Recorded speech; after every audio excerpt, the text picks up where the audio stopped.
Winamax, les meilleurs cotes.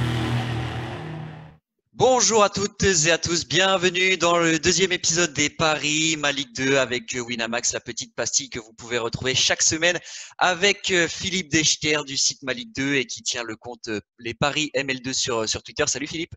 Salut Dorian. Bon, alors on va pas se mentir, la semaine dernière on n'a pas été hyper inspiré. C'est vrai que c'est compliqué là cette saison de dégager des vraies tendances en Ligue 2. Donc la confiance de Clermont qu'on avait choisi tous les deux contre Ajaccio, elle est pas passée avec deux pénaltys pour l'AC Ajaccio. Pourtant Clermont a largement dominé. J'ai regardé le match avec une barre de Bayo. Enfin il y avait de la place, mais pas d'efficacité offensive. Et puis Ajaccio réaliste. Donc voilà, c'est pas passé. C'est pas passé, non. On a perdu une unité, mais on va se rattraper cette semaine. Mais c'est pas grave, on va relever la tête, on va continuer à aller chercher du vert pour cette semaine. On a analysé tous les deux cette neuvième journée. On est d'accord encore une fois tous les deux pour dire qu'il n'y a pas vraiment de confiance qui se dégage pour cette journée. Il y a des matchs très très équilibrés, donc on a essayé de trouver des petits subterfuges pour voilà, pour essayer quand même de se faire un peu de bénéfices. Qu'est-ce que tu as pu repérer de ton côté? Ouais, en fait, on était d'accord pour dire que les matchs vont être particulièrement serrés. Finalement, que c'est dur de dégager vraiment une vraie confiance. Moi, à la limite, le match sur lequel je vais peut-être prendre un risque, ce sera sur Guingamp-Sochaux. Je pense que la victoire de Guingamp à 2 est assez intéressante vu la méforme de Sochaux justement. Après, Guingamp n'est pas non plus hyper ouf en ce moment, mais je me dis normalement ça peut passer. Et à surveiller en fait plutôt les matchs nuls pour ce week-end, notamment Paris FC Caen. À voir selon les compositions d'équipe. Là, on va vraiment attendre le dernier moment, mais un match nul autour de 3, ça peut nous intéresser. Et également sur le match nul Valenciennes-Clermont, pareil, selon les retours de Covid ou pas, et les absents du côté de Clermont. Cote à 3 aussi, ça risque d'être des matchs vraiment très serrés de première partie de tableau. Donc voilà, moi, ce qui m'intéresse. Valenciennes Clermont, je me le suis noté aussi, cote à 3. On le sait, Valenciennes qui n'a plus perdu à domicile depuis plus d'un an. Donc grosse solidité des Nordistes qui affichent souvent un très bon visage au Hainaut. Clermont, voilà, équipe solide de Ligue 2 qui reste sur un revers à domicile, donc il va avoir envie de se racheter. En même temps, gagner à Valenciennes, c'est très compliqué. Donc le match nul entre deux équipes de haut de tableau, on va dire, même si Valenciennes est 11e, mais je pense que ça se tente, en effet.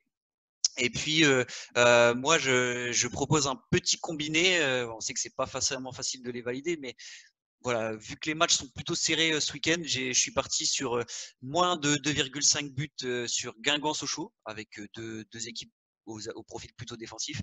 Et puis combiné avec moins de 2,5 buts Paris FC Caen, le leader qui est à domicile, Caen qui s'est toujours élevé son niveau de jeu contre les favoris et qui a prouvé sa solidité à 6 clean sheets déjà pour Rémi Rioux. Il faut juste surveiller, il y a Rémi Rioux aujourd'hui qui a écourté l'entraînement, donc juste surveiller si Rémi Rioux est bien disponible. S'il est dispo, honnêtement, je pense que ce petit combiné, ça fait une cote à 2,02.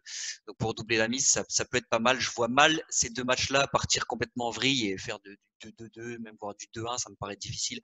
On va plutôt être sur du 0-0, 1-0 ou un partout selon moi. Donc voilà, moins de 2,5 buts Guingamp-Sochaux, moins de 2,5 buts Paris FC Caen de mon côté. Je ne sais pas si toi, tu as un petit combiné quand même à proposer. Ouais, moi j'ai un petit combiné. Alors, toutes les cotes qu'on vous donne, c'est chez notre partenaire Winamax, on vous le rappelle. Là, les cotes sont assez intéressantes, je trouve, sur le match Nancy-Châteauroux, où le but de Châteauroux est coté à 1,54. Et alors, en sec, ça me paraît trop bas, mais ça, pareil, du coup, j'aimerais bien le combiner et j'ai envie de miser sur le réveil de Chambly. Donc, Chambly à domicile qui perd pas contre Dunkerque, un match au couteau contre une équipe qui connaissent quand même plutôt bien.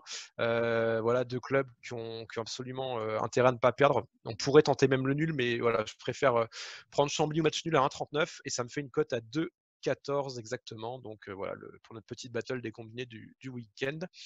En bonus, à surveiller selon les compos demain.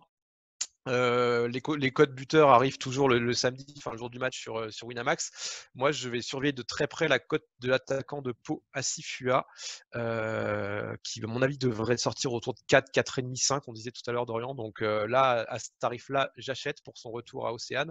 Et celle aussi de Romain Grange, Châteauroux pour son retour à Pico, sachant qu'il tire les coups francs, Ouais. il tire les pénaux, voilà, je miserais bien un truc dessus aussi. Évidemment, les codes buteurs, on vous conseille d'attendre quand même les compositions d'équipe 1 heure avant le coup d'envoi que vous pouvez retrouver sur ma Ligue 2 pour être sûr que le joueur soit titulaire, parce que c'est vrai que c'est pas comme des grands championnats européens ou la Ligue 1 où on sait plus ou moins les joueurs titulaires. Des fois en Ligue 2, ça bouge beaucoup, donc n'hésitez pas à bien attendre voilà, les compos d'équipe pour jouer les buteurs, mais effectivement, le retour d'Ebenezer Assifua au Havre, qui a marqué en plus avec Pau la semaine dernière, donc qui est en confiance. Pourquoi pas tenter, on sait que souvent ça marche, les joueurs qui reviennent chez eux. Bah écoute Philippe, voilà, 5 minutes, ça passe très très vite, cette petite pastille. En tout cas, merci beaucoup pour tes conseils. On va espérer cette fois qu'on ait plus de réussite, évidemment. Et puis vous pouvez suivre tous les paris sur le compte Twitter Paris ML2 avec un suivi de bankroll complet effectué par Philippe, qui est en bénéfice, on le rappelle, depuis 2 saisons sur la Ligue 2. Donc voilà, c'est un championnat qu'on connaît par cœur et on essaye de vous guider au mieux. Merci beaucoup et surtout l'application Ma Ligue 2 qui est sortie sur Android pour l'instant, bientôt disponible sur iPhone. N'hésitez pas à la télécharger, vous allez voir plein de nouveautés, des stats, des avant-matchs, des analyses, des interviews, le mercato, tout. Vous retrouverez tout sur cette nouvelle application. Merci beaucoup Philippe et à bientôt. Salut Dorian. Winamax, les meilleurs cotes.